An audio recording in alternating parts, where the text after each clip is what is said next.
Hello everyone, Kelly with ETX Limited, and for this job we got called down to S2 Marine for a very special job.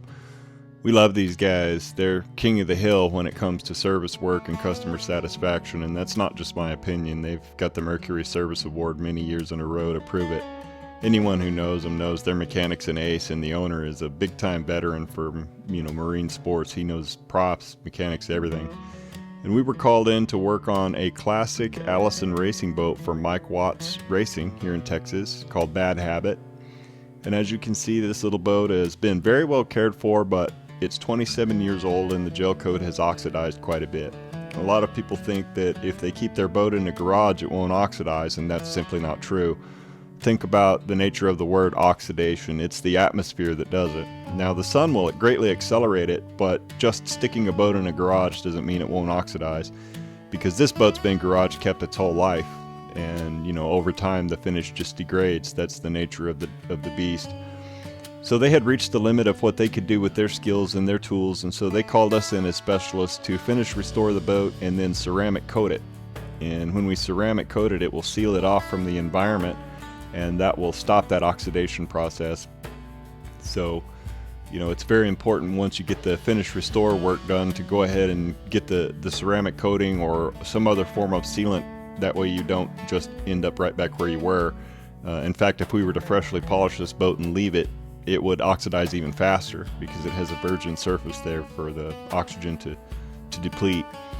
Now you'll see that I'm using my micro polisher on the black stripe here, and the reason for that is that stripe is slightly elevated from the red gel coat, and I don't want to use the large polisher and potentially overlap and hit the red gel coat, because with a boat of this age it's going to be very easy to polish through the gel coat and burn it out, or to turn it milky and not be able to get it back.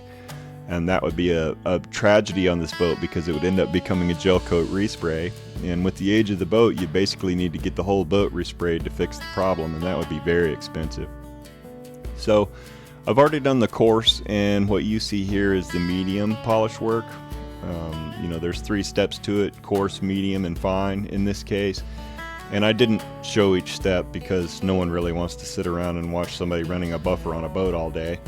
But I wanted to give you an idea of the level of work that we have to put into it, because a lot of people, when they hear the price tag on a job like this, for example, a boat like this would be $2,000 or more, and that's because there's a lot of work that goes into it. If we do coarse, medium, and fine, we're basically compounding the whole boat 3 times over, and anyone who's compounded a boat before knows it is not an easy job. So now we move on to ceramic coating, and this is an important part because we're using a commercial grade coating. This coating is a 10H hardness, which is substantially harder than the gel coat and will help protect it. And it's also semi-permanent. This coating will last 10 years or more, and indefinitely if we maintain it. So we have to work in a very small area because it can get out of hand quickly. This coating is only sold to certified technicians because you have to be trained to use it, because it can be a little bit unforgiving.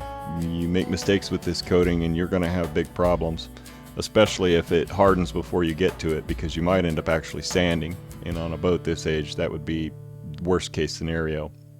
So we work in tight confined areas and keep very organized track of where we're working. That way we don't over polish or under polish, end up with gaps in the coating, so on and so forth. And we will alternate sides on the boat. He will polish on this side and I'm coming around from the other side, and I will apply the next segment of coating, and he will go around to the boat on the other side and polish where I just applied coating. And by alternating, working in small places and alternating back and forth, he can avoid running his towel into fresh coating and dragging it into the areas he's already polished, which is very important. With a coating like this, you have to be very methodical and very meticulous, and the reason is because cross-contamination is a major issue.